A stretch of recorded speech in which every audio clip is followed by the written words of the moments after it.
What's the future of technology and probation?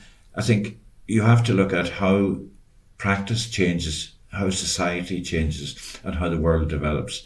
And I think probation practice cannot remain stuck or standing still while the world around changes. So technology is becoming a resource and an asset in probation, but it has to be used ethically with good practice, guidance, and with strong human rights principles applied.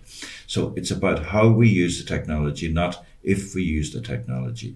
And we have to be selective in what technology we use and for what purpose. And if we do all of that questioning and all of that purposeful use of technology, then we can know that it's working for us as an asset, as a resource, and it becomes technology as a partner in developing practice, but not as an end in itself.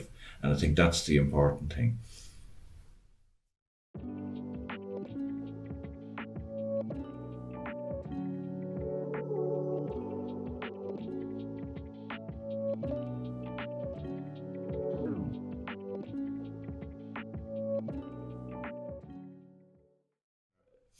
How do we reach a balance in how we use technology in probation?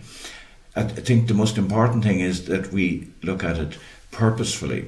So in other words, we use technology as a support for probation practice. We don't allow the technology to become the end of the purpose of it. It's not simply about containment, it's about change, it's about development, and it's about progress, both for the people on probation and for the communities in which they live. So technology can be a really important and valuable support. It can help the individual, it can help communication, it can help how we do things better. To achieve that balance, we need to look at the purpose of what we're doing, but also the ethical practice in what we're doing. We have to respect human rights, but also we have to look at the goals and the objectives we're achieving. So we have to make sure that it's, again, purposeful and directed and measured.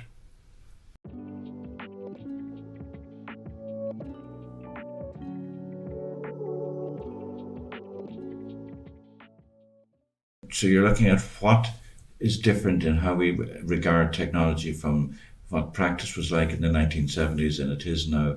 And I think this is important to recognize that you're looking at the purpose of your work and the supports and the resources you can use. So in the 1970s, 1980s, we developed and we worked with what we had at the time, and we developed new responses.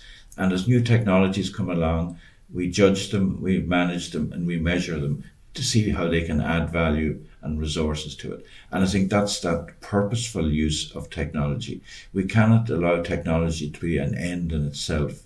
It has to be there to support probation work. So I think it's about we use what we can at the time we're working, and we also change our practice as we go along, because probation practice evolves over time. And I think with technology and with the introduction of new systems of working, we develop new ways of working with it. But again, it comes back to that basic principle. Are we doing it purposefully? Do we have a good reason to do it? And is it adding real value both to the person we're working with and to the communities and to the management of people's behaviour? I think those are the critical judgments. But again, it's back to human rights, guiding principles, and ethical practice.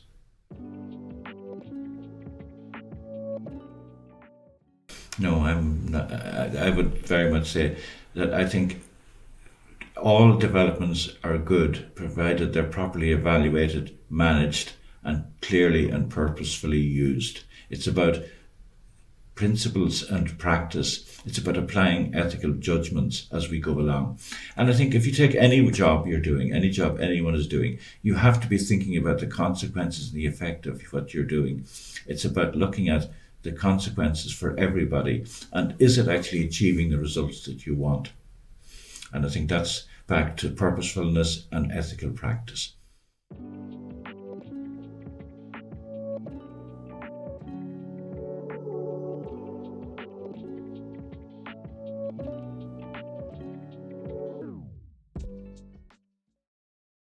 But that only applies if you're thinking, that question applies particularly if you look at how people record, manage their information.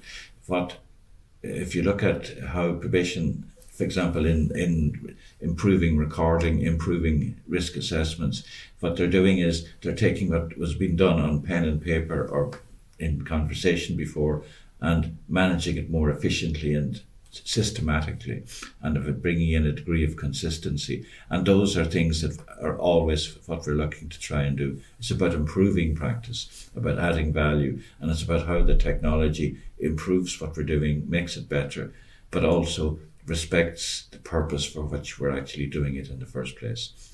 Technology is a partner, it's a resource, but it's not an end in itself.